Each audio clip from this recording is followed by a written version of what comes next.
દર્દીઓની સેવા, સંવેદના અને સમર્પણનું બીજું નામ એટલે નર્સિંગ સેવા. વિશ્વ આંતરરાષ્ટ્રીય નર્સિંગ ડે ઉજવી રહ્યું છે ત્યારે સુરતની નવી સિવિલ હોસ્પિટલ ખાતે પણ નર્સિસના અવિસ્મરણીય યોગદાનને બિરદાવતો ભવ્ય કાર્યક્રમ યોજાયો હતો, જેમાં શહેર પોલીસ કમિશનર અનુપમસિંહ ગેહલોત સહિત આરોગ્ય ક્ષેત્રના મહાનુભાવો ઉપસ્થિત રહ્યા હતા. કાર્યક્રમ દરમિયાન સેવાભાવી નર્સિંગ સ્ટાફનું સન્માન કરવામાં આવ્યું હતું. વિશ્વભરમાં દર વર્ષે 12 મેના રોજ ઉજવાતા આંતરરાષ્ટ્રીય નર્સિંગ ડે નિમિત્તે સુરતની નવી સિવિલ હોસ્પિટલ ખાતે ભવ્ય કાર્યક્રમનું આયોજન કરવામાં આવ્યું હતું.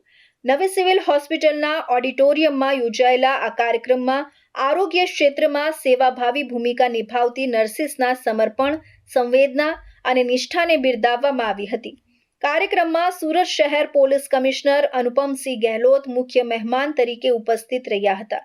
કાર્યક્રમની શરૂઆત દીપ પ્રાગટ્ય અને નર્સિંગ ક્ષેત્રને સમર્પિત સંદેશ સાથે કરવામાં આવી હતી. આ પ્રસંગે હોસ્પિટલમાં વર્ષોથી નિષ્ઠાપૂર્વક સેવા આપતા નર્સિંગ સ્ટાફ તેમજ નિવૃત્ત થયેલા નર્સિંગ કર્મચારીઓનું સન્માન કરવામાં આવ્યું હતું. દર્દીઓની સેવા માટે દિવસ રાત અવિરત કાર્યરત રહેતા નર્સિંગ સ્ટાફને પ્રશંસાપત્ર અને સ્મૃતિચિહ્ન આપી સન્માનિત કરવામાં આવ્યા હતા. મુખ્ય મહેમાન તરીકે સંબોધન કરતા પોલીસ કમિશનર અનુપમસિંહ ગેહલોતે જણાવ્યું હતું કે આરોગ્ય ક્ષેત્રમાં નર્સિસની ભૂમિકા અત્યંત મહત્વપૂર્ણ છે.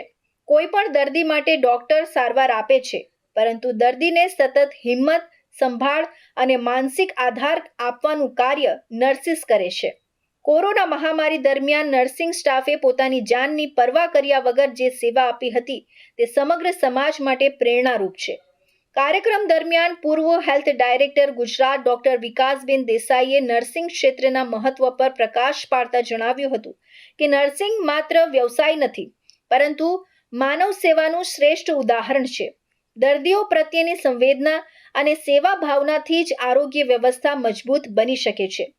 પ્લાસ્ટિક સર્જન અને અંગદાન પ્રવૃત્તિના કોઓર્ડિનેટર ડોક્ટર નિલેશ કાછડિયાએ અંગદાન અને આરોગ્ય સેવાઓમાં નર્સિસના યોગદાન અંગે માહિતી આપી હતી. જ્યારે સોફ્ટ સ્કિલ ટ્રેનર પ્રિયંકાબેન પારેખે નર્સિંગ ક્ષેત્રમાં વ્યક્તિત્વ વિકાસ અને વ્યવહાર કુશળતાનું મહત્વ સમજાવ્યું હતું.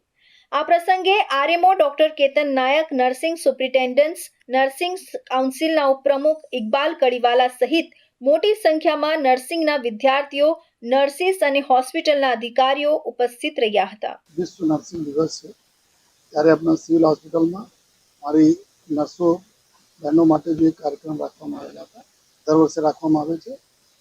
આજનો દિવસ આ બધા અમારા નર્સિસના જો કોન્ટ્રીબ્યુશન છે સમાજના સાજુ કરવામાં, જો અમારા દર્દીઓ છે એના સારવાર આપવામાં, એના બધા લોકો અહીંયા યાદ કરીને બિરદાયા. અને સાથોસાથ આ વર્ષે જો ટ્રેડિશનલી આ સંસ્થા કરતી હોય છે, જો લોકો નિવૃત્ત થઈ રહ્યા છે, જો નર્સો, એના બી સન્માન કરવામાં આવે.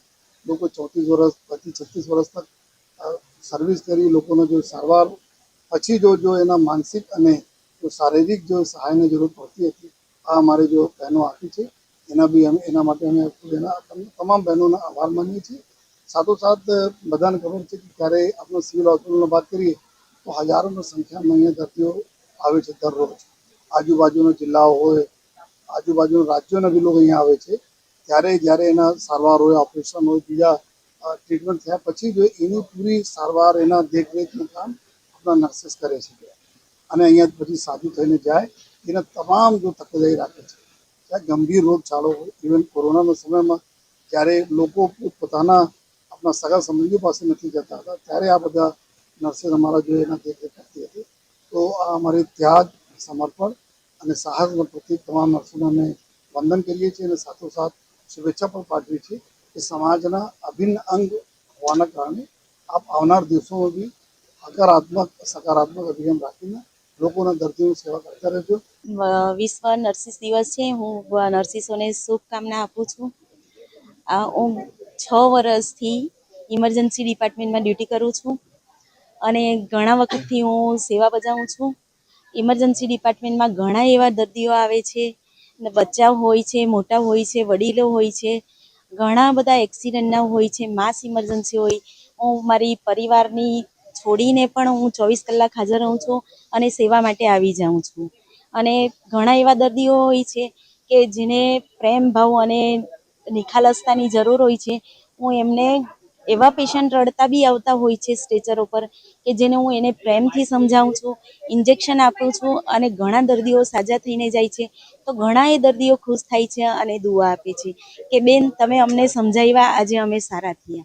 અને જ્યારે પણ જરૂર પડે છે 24 કલાક હું સેવા માટે હાજર હોઉં છું. કાર્યક્રમમાં નર્સિંગ ક્ષેત્રની પડકારસભર કામગીરી, દર્દીઓ સાથેની સંવેદનાત્મક જોડાણ અને માનવ સેવામાં નર્સિસના અવિસ્મરણીય યોગદાનને વિશેષ રીતે ઉજાગર કરવામાં આવ્યું હતું.